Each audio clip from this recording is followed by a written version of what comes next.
Hey everyone, Scott Pyre here, and in this video, I just got home not too long ago from seeing The Monkey with my buddy Sean.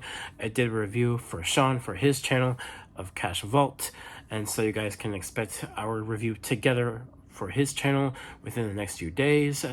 And I want to give my own review of the movie as well, so let's how I get ahead and get into this, shall we?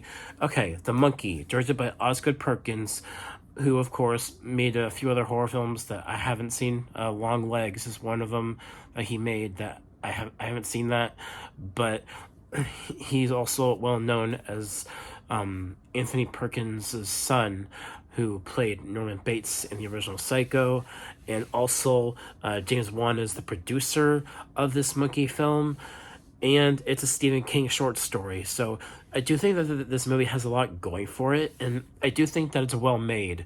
I like the production. I like the kind of opening credits and the ending credits of the movie because it's very old school, kind of like older, like 1960s, 1970s movies, and there's something to be said about that with the way this movie kind of feels and also with the way the movie is edited. I think the way this movie is edited is a very unique and different compared to most movies, which kind of adds to the dark humor vibe of it, which I do like. It has this unique feel with the way it's made and the way it's put together, and I actually really like that about this movie. And also, I mentioned this in my review with Sean, that a lot of the deaths in this movie are very akin to the Final Destination films because it's like freak accident deaths, and there's very gory kills in this movie as a result. And if you like that about like the Final Destination movies, and then you'll definitely like that with this. It's a gory film, definitely not for the faint of heart. F-bombs everywhere, people swearing.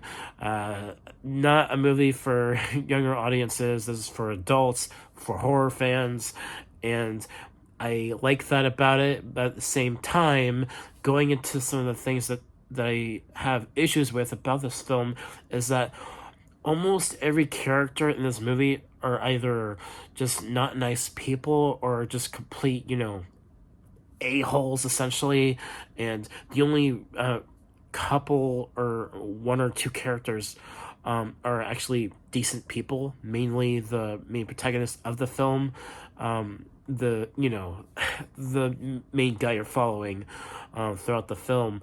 And also it's sort of juggling between two different timelines as well, from when the twin brothers are younger and then to when they're adults, and like the second to third acts of the movie are them as adults.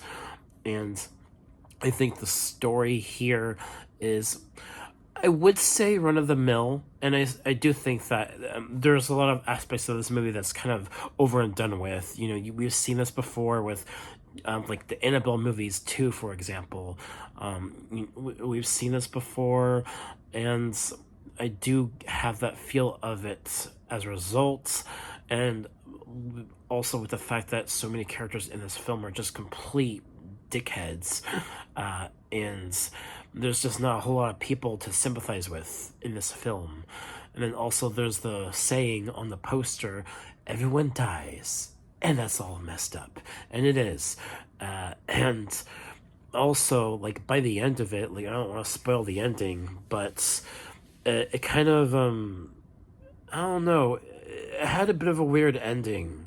Like, I like the first half of the movie the best of the rest of it, mainly because we're following the two twin brothers when they're kids, and I think that story there is a lot more interesting than like the back half of the film in the second and third acts, if you ask me, because it felt a little bit more like, say, like the first couple Child's Play movies, where it's kind of focusing on these younger characters that are kids that have this toy in their lives that's causing deaths every which way. And I think that the setup of the story is better than the payoff in the end. And I just think that if the whole film was just the two boys with this doll or toy or whatever, I think that would have been better in regards to the actual full story complete. I feel like it was kind of two films in one, and that's one of my main issues with the film. And also some of the character choices, you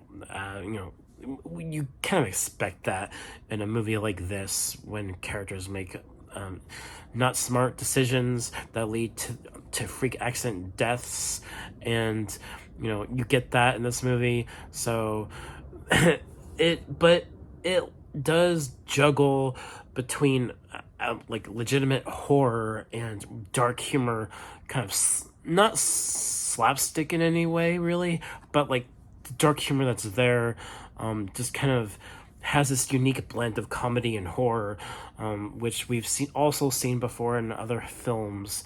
And I think that it has its hit and miss in regards to that throughout it, which it was okay. It was okay. I think this movie is okay overall. I wouldn't say it's a great film. I don't think it's a terrible film either.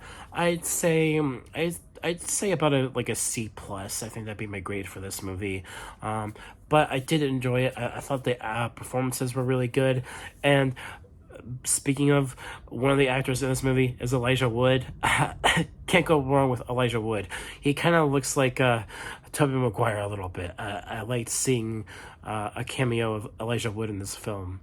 Nice little casting adding there with Elijah Wood. Loved seeing him in this. So yes, decent but not great. So C plus grade for The Monkey, and that should do it for this review. Thank you guys so much for watching, and tomorrow is Pokemon Day. I will definitely be doing a video reaction for Legends ZA with whatever is revealed tomorrow, so look forward to that. Thank you guys so much for watching, and I'll catch you guys next time. Peace.